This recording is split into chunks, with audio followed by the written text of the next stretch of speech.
On today's episode of the Beans and Dice podcast, me and the kids kick off a new series called What We Just Played, and we do a 5 to 10 minute review of Orléans, the base game. You're listening to the Beans and Dice podcast, a podcast about how we game. Welcome back to the Beans and Dice podcast, a podcast about how we game. I'm Rob. I'm Arby. I'm Emmy. And we are starting a new series of videos called What I Just Played. And we have decided we're going to start our series with the game Orléans, one of my all-time favorites. This first series of videos I'm doing is going to be with my two kids, 16-year-old Arby and 14-year-old Emmy. And we're going to play, what we did play is this first time was the base game of Orléans. And in each of the videos, we're going to show a little bit of video of us actually playing the games. We're then going to have a little discussion about what we liked about the game, what we didn't like about the game, a quick review where we would put the game on the list of our favorite games of all time. And what we're going to start again with the series Orléans, we're going to play through each of the different expansions for the game. So this first playthrough we did was just the base game. We've all played the base game. I've played it probably at least a dozen times, maybe closer to 24 times. Each of the kids has played the base game, what would you say? A couple times. 4 or 5 times maybe. And so they're a little newer to the game, but it is one of my all-time favorites. I'd say it's probably definitely in my top 10 of all time, maybe even top 5. So it's really one of my favorite games of all time. So let's start a little bit just with what each of us like about the game. Arby, what's something about the game that you really like? What I really like about the game is how completely different you can play. Like, we played a couple times, and I played every single game completely differently, and every strategy is still very, very viable if you just figure out how it works. Well, speaking of that, about how we played each time, I guess talk a little bit about what you did. We did 2 playthroughs that we're going to have on the video here. We shot them over the course of a couple different nights, but what styles did you, or what things did you try to do between the first playthrough and the second playthrough? So, in the first playthrough, I played a very scholar monk style game where I just went for the library actions and got all the way up to the max amount on the track. On that track, there's 3 citizens, which are score multipliers at the end of the game. I think in that game you may have actually collected all 3 of the citizens on that track. Probably. Okay. But then in the second game, I went completely flip-flop and went guild hall heavy, like just building guild halls, getting a bunch of the castle actions done, and really do more of this part of the board than this part of the board. So you were collecting the goods, you were building the guild halls, Yeah. you were doing kind of the sideboard actions, and not focusing so much on getting the citizens and those multipliers. Yeah.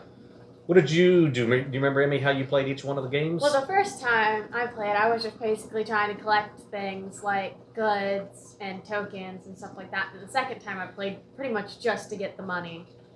So how were you able to get money? What kind of strategy did you go about getting money?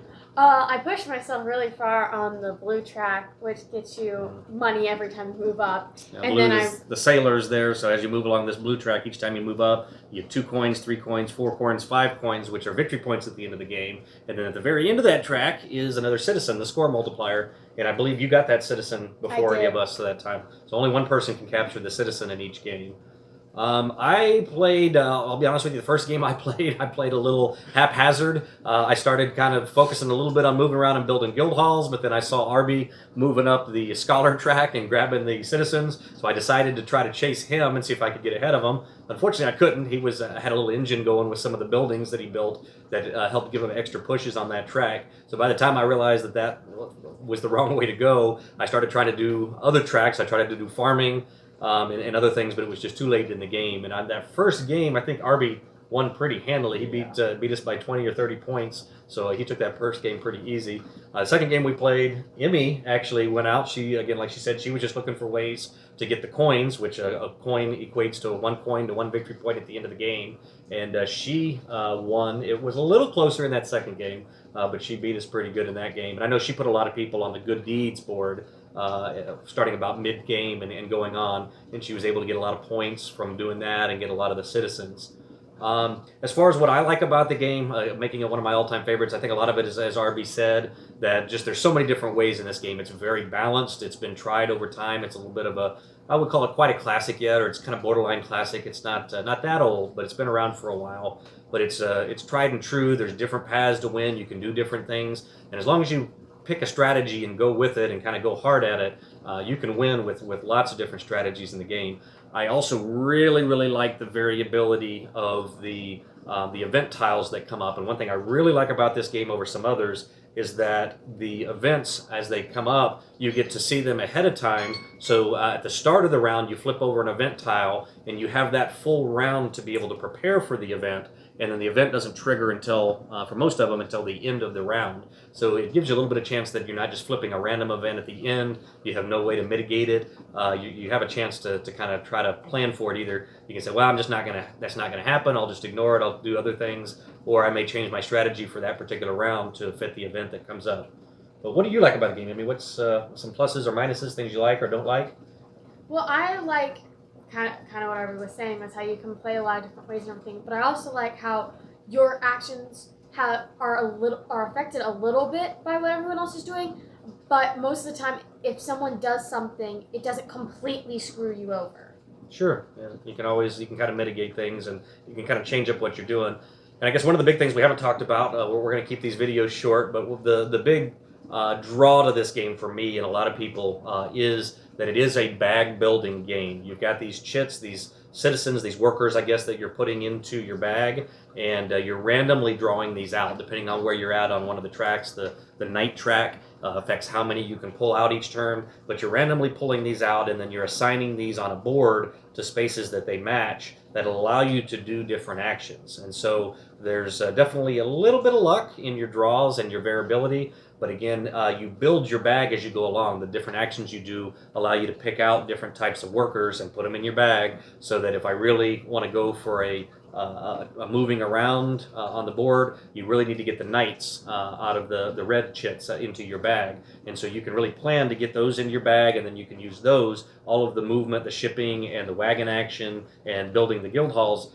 Each one of those you have to have a knight. So if you want to go that track, you kind of go for those knights, get those in your bag. Hopefully you're drawing those throughout the game, and allows you to execute your strategy.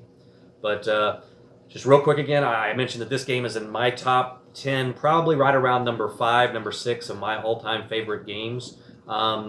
Kids have played substantially fewer games than I have. I've probably got a couple 100 different games under my belt, different games.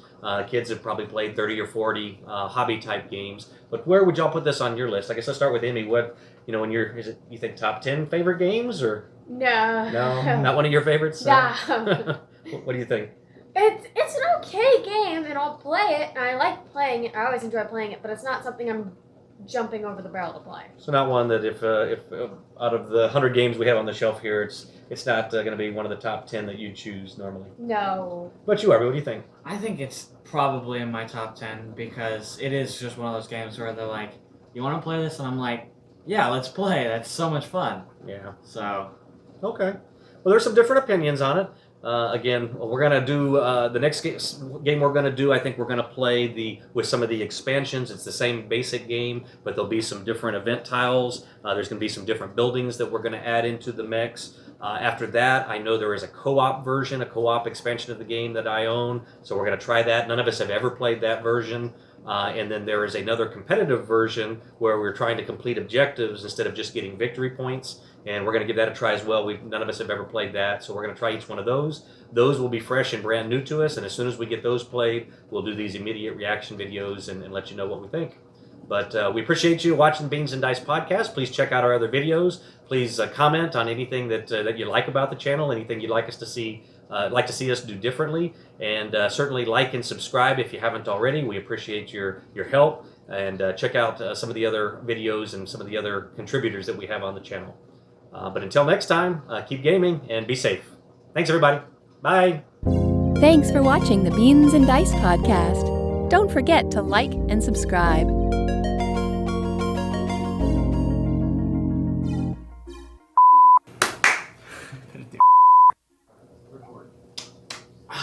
Probably look like crap.